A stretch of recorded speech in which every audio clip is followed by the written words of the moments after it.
ഇപ്പോഴത്തെ ഏറ്റവും വലിയ ചർച്ച എന്താ? മുസ്ലിം പുരുഷൻ എത്ര കെട്ടണം, അതിൽ ഭാര്യയുടെ സമ്മതം വേണോ വേണ്ടയോ എന്നാണ്. ഇതൊക്കെയാണ് ഇപ്പോഴത്തെ ട്രെൻഡിങ് വാർത്തകൾ.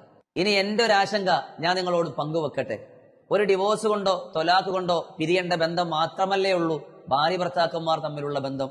എന്നിട്ട് പോലും പല കാര്യങ്ങൾക്കും പരസ്പരം സമ്മതം വാങ്ങണമെന്ന കോടതി വിധി ഇറക്കുമ്പോൾ ഇതിനേക്കാളും വലിയ ബന്ധമല്ലേ മാതാപിതാക്കളും മക്കളും തമ്മിലുള്ള ബന്ധം, അറുത്തു മുറിച്ച് കളയാൻ കഴിയാത്ത ബന്ധം. എന്നിട്ട് പോലും 18 വർഷക്കാലം ആറ്റുനോറ്റ് പോറ്റു വളർത്തിയ മകളുടെ കല്യാണ വിഷയത്തിൽ ഒന്നിടപെടാൻ കഴിയാതെ എല്ലാ സ്വപ്നങ്ങളും തകർത്തെറിഞ്ഞുകൊണ്ട് ഇന്നലെ കണ്ടൊരാളുടെ കൈപിടിച്ചുകൊണ്ട് കലിപ്പന്റെ കാന്താരിയായി തന്റെ പ്രിയപ്പെട്ട പുന്നാര പൊന്നുമോള് പടിയിറങ്ങുമ്പോൾ ഒന്ന് നോക്കി നിൽക്കാനല്ലാതെ വിങ്ങിപ്പൊട്ടാനല്ലാതെ മോളെ വേണ്ട എന്ന് തടയാൻ കഴിയാതെ നിൽക്കുന്ന വേദനിക്കുന്ന മാതാപിതാക്കൾ. സത്യം പറഞ്ഞാൽ മക്കളുടെ കാര്യത്തിൽ മാതാപിതാക്കൾക്കും അധികാരം കൊടുക്കണ്ടേ?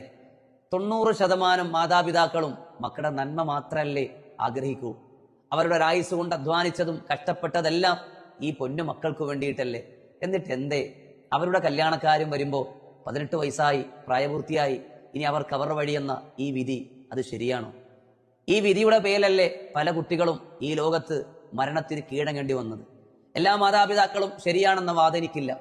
എന്നാലും അവരുടെ കല്യാണക്കാര്യത്തിൽ നല്ലൊരു അഭിപ്രായം പറയാനും അതിൽ വേണ്ട രൂപത്തിൽ ഇടപെടാനും മാതാപിതാക്കൾ കൂടി അവകാശവും അവസരവും കൊടുക്കണം. അങ്ങനെ വന്നാൽ ഒരുപാട് നല്ല തലമുറകളെ നമുക്ക് വാർത്തെടുക്കാൻ പറ്റും. ഇത് എന്റെ മാത്രം അഭിപ്രായമാണ്. നിങ്ങൾക്കിതിൽ യോജിക്കാം, വിയോജിക്കാം. നിങ്ങളുടെ അഭിപ്രായം കമന്റായിട്ട് നിങ്ങൾ അറിയിക്കുക. നമുക്ക് കാണാം എന്താണ് ഈ ലോകം ഏറ്റവും കൂടുതൽ ആഗ്രഹിക്കുന്നതെന്ന്.